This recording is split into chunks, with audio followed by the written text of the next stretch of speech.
I think that in 2020, Canadians were not concerned about the barbaric snitch line. What they were concerned about is the snitch line on your neighbor if they had a friend over, or a snitch line about a church if they wanted to congregate. That is un-Canadian. I come from the former Soviet Union. I know what democracy is all about, and I know how precious our democracy is.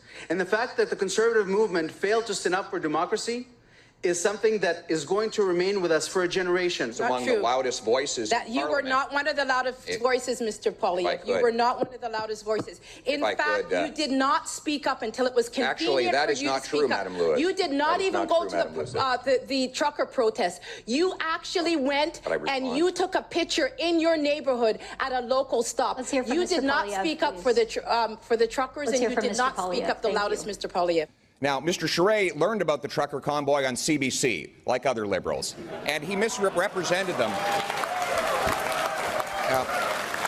He believes that I should be censored. He believes I should be cancelled from this leadership race and disqualified, in his words, because I don't share his Liberal viewpoint. That is the kind of cancel culture and censorship you would expect from Justin Trudeau, but instead we're getting it from this Liberal on this stage.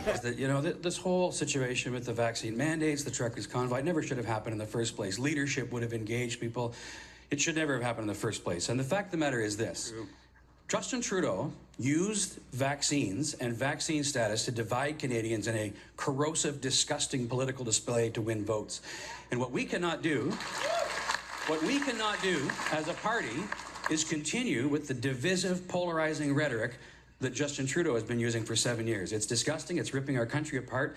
It's why I'm running. Mr. Charest, how much money did you get from Huawei when you were working for them, either directly or indirectly? Just the number, please. How much? Just the number. I agree with Scott. This mess that we witnessed is the fault of Mr. Trudeau.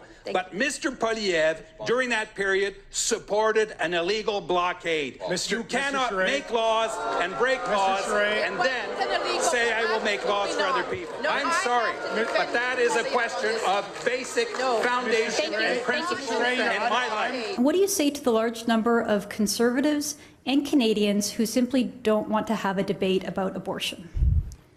I think it's very important that in a free and democratic society, we are free to debate any issue. And I tell people I am pro-life. Many of my friends are pro-choice. And we have healthy discussions about the future. And there is so much that we agree on. And we need to come together as a society to determine that we can work out things, even controversial things like abortion.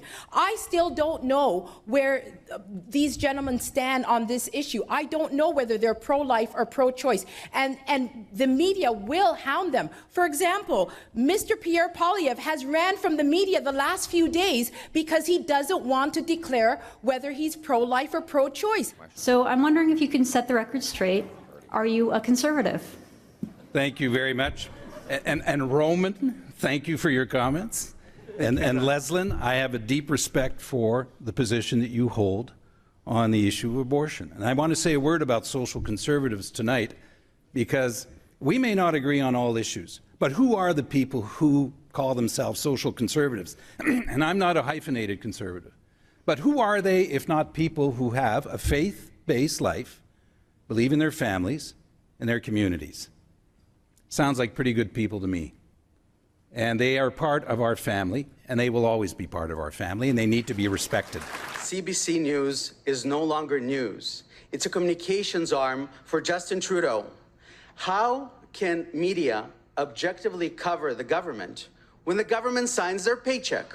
It's utterly impossible. You know, I was born in the Soviet Union. There was a newspaper called Pravda, and Pravda means truth. And I see no difference between what we're seeing in state-run funding. So here's what I'm going to do. I'm going to defund the CBC. I'm going to end all subsidies and bailouts, but I'm going to go a step further. I'm going to end the advertising relationship that government has with media.